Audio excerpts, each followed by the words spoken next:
With all the changes to the federal tax code, you may be tempted to pay a pro to do your 2025 taxes for you.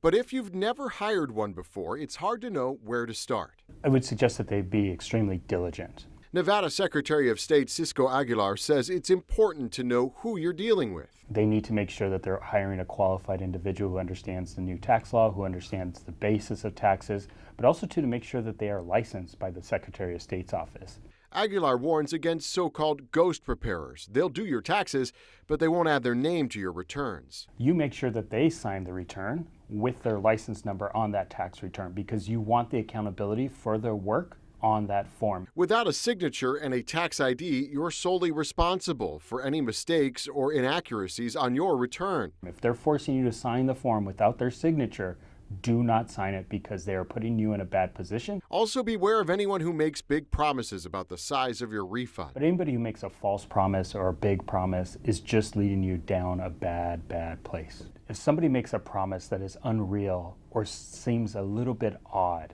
I would immediately step back, take the time to really research the individual. Preparers who guarantee inflated refunds typically rely on exaggerated deductions or false tax credits.